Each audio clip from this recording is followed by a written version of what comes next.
Bird in here, and today we are going to be making bobble heads.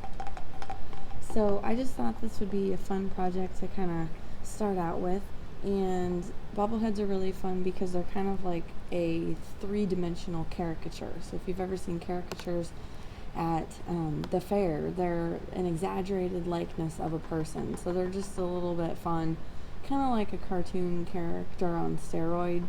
A little bit like wobbly and just a little bit more dynamic than a typical figurine, so they're kind of fun. So you've got the noggin here, and then it's connected by a spring to the body and the base. So you need to either wrap it around something up inside of the head, like a little cylindrical little nubby up inside of the noggin, or you have to actually insert the wire once you're up in there. So you have to decide what size you want your base to be. It can pretty much be any size. Traditionally, it's just a little simple circle. Rosie the Riveter here, she's also a circle, but if you want to get fun, you could do a heart. You could do a larger scale heart if you were going to try and do like a little couple. This is actually a paint palette. So we're going to be either doing self-portraits, which would be a likeness of you. It could also be a portrait, which is a likeness of someone else, or it could be a portrait of an animal if you wanted to try to do almost like a little spirit animal, which would be the animal that kind of represents who you are. So you either could render yourself, you could render someone you love, or it could be just an animal that kind of speaks to you. So I'm going to start with my base.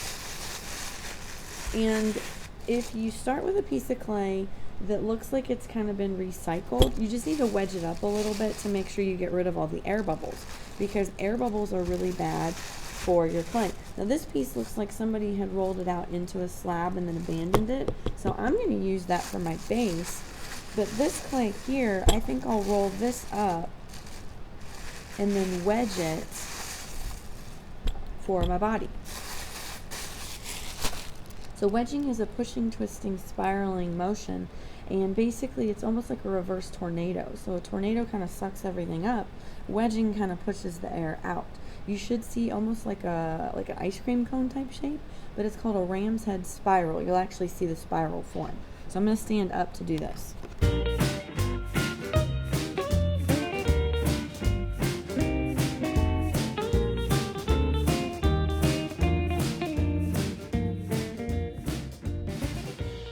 It's kind of like if you've ever made homemade bread, kneading the dough, only this is a smidge different. I like to put my left hand almost on the outside of it and my right hand on the top, and then clay and your hands like to fight each other for moisture.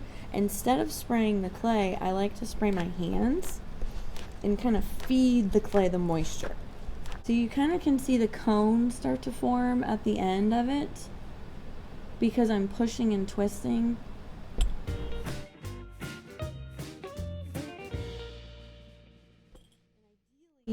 You want to do this for about 200 to 300 rotations to make sure that you get all the air bubbles out.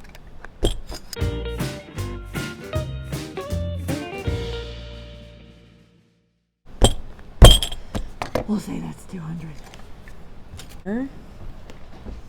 Everything looks good. You can use a sponge if you want. There's also some old like library cards that you can use that are really nice for smoothing this, or what's called a rubber rib, which is a really good tool for smoothing the surface. We use those a lot to throw on the pottery wheel. Alright, now if your clay gets super squishy, you might want to put a little bit of baby powder or cornstarch on it in order to release the cookie cutter. I think this is a really, really nice cookie cutter, but I'm going to try to make my self-portrait, and I'm an artist, so I'm going to use my art palette. One thing you can do is not push all the way, and you can kind of rip away from it and use a knife if you've got a real detailed cookie cutter. But I'm just going to go ahead and kind of like push the clay around it and then pull it off of there, and it should come off pretty nice. So I'm going to start with probably the body, because it's got to attach to this. your head is going to end up being bigger. So I guess if I make my body, that could kind of determine how big I want to make my noggin. You could kind of do it either way. But however big you make your head, you want to make the body smaller. So since I've done the base already, I just figure I'll start with the body and make these two match, and then I can kind of exaggerate the head later on. Now see, I didn't really wedge this up for 200 to 300 rotations. Look at all those air bubbles inside. So I should have wedged that up just a little bit better. So I'm just going to kind of knead it in my hands to try to get the air bubbles out just a little bit. And then I'm going to flatten this just a smidge because I'm going to make kind of like a gingerbread style body. If you look at little Bob Ross here, he's relatively skinny. And then the same thing with my Jackie O. She's pretty narrow at the feet, and her feet connect for stability. Rosie the Riveter, on the other hand, she's got nice wide box legs. I think I'm going to go with her nice wide box legs for stability. I'm not making like a real big one. I don't want to flatten it on the slab roller because I don't want it to be that flat of a gingerbread.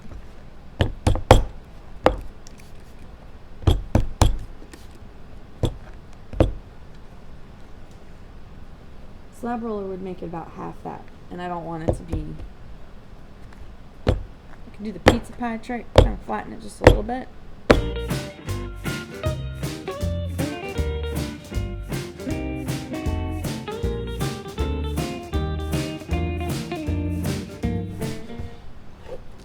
Here's my leg so far. Got my legs, this little extra client, I'm going to spritz it, put it in my bag so it doesn't dry out. So you can see I'm not going to be that big of a human. Okay. Now, I'm going to let those be my arms. Don't make them too skinny, because the skinnier the appendage, more likely it is to fall off, break. So far it looks like Gumby. Gumby was a character from my childhood. You guys don't know who Gumby is probably. I'm old.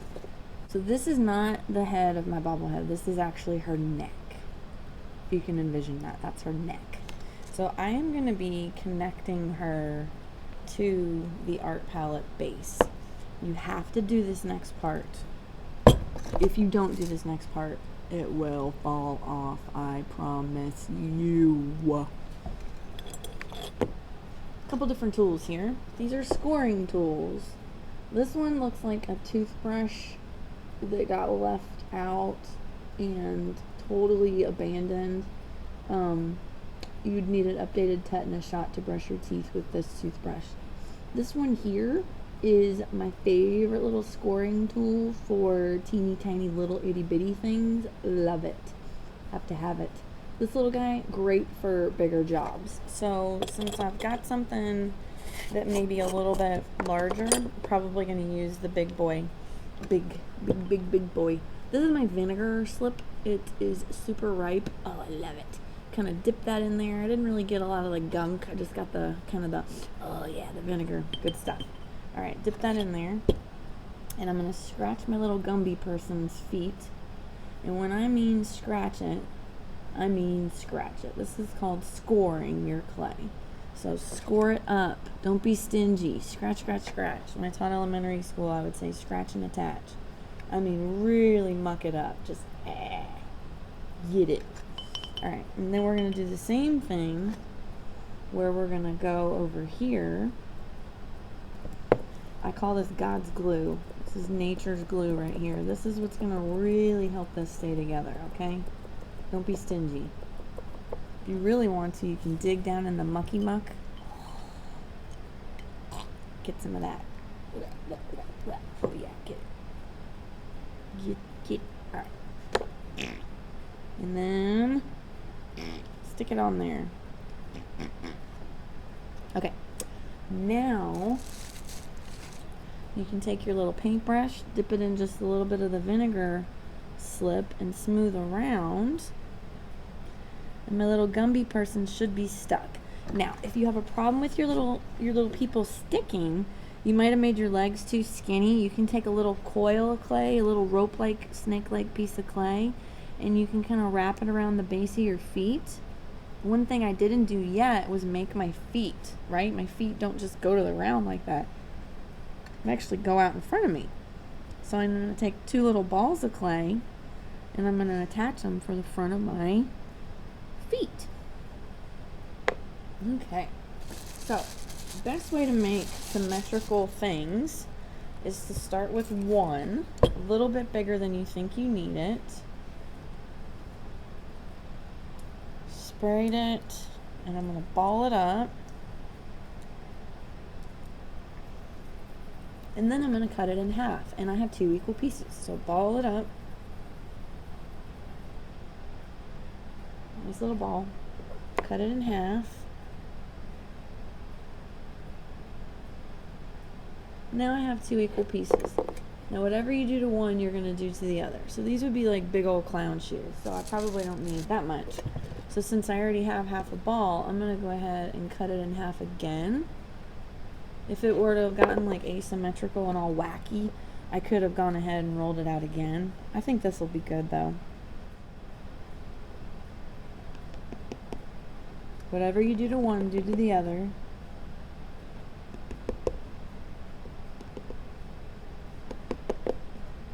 Noise. Now I'm going to switch over to this little guy. Scratch wherever it's going to touch. So I'm scratching where the foot is going to touch the body. Scratch the body and the base. Don't forget the base. Stick it.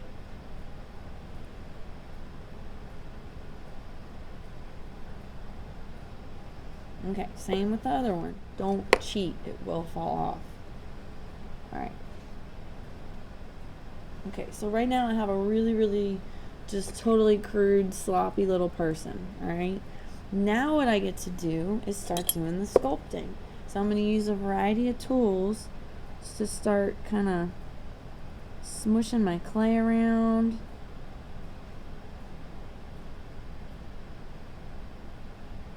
And making it look like it's one.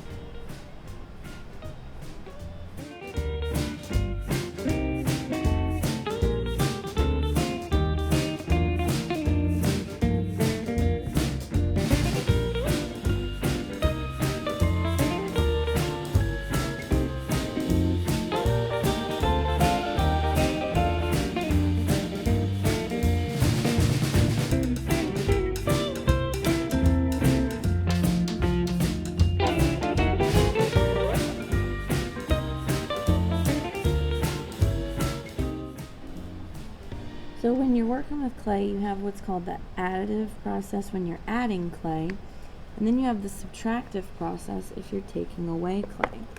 So if you decided you had too much clay, you could carve it off, or if you decided you needed a little bit more in an area, you could add it on. So you have the additive process and the subtractive process depending on if you need to add clay or take it away. So you don't want your little butt to blow off, so you better score and slip your little butt cheeks.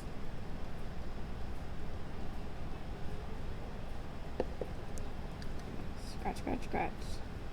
Scratch, scratch, scratch. Scratch your booty. Scratch your booty.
could probably hit pause on this and start building the head of my person. You can see here where I probably need to even out that shoulder just a little bit. It's a little bit fatter than the other one, but I'm going to go ahead and put her aside and then get ready to sculpt the noggin. Probably could even out my neck, skinning it up just a little bit, but your clay will be a little easier to carve once it's not so squishy. The squishy and super pliable phase is good for just kind of molding things into the general shape. Then you have to kind of leave it off to the side to firm up just a little bit. It's a good opportunity to wash your hands and get some of that kind of Rockman stuff off of there. And then I can go ahead and start on the noggin.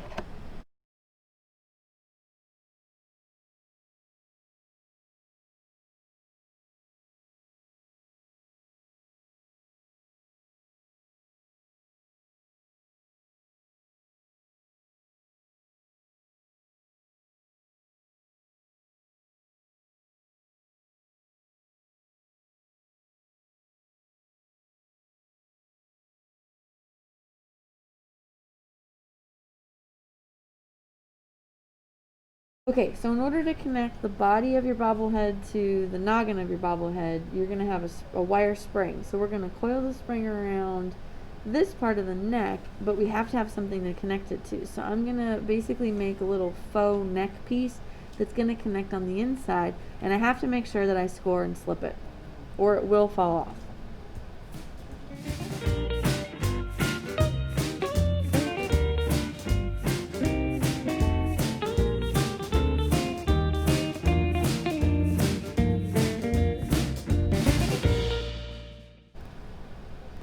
Now, just in case I decide that I need to actually insert a wire, I'm going to stab a hole in there just on the off chance that I might need it later.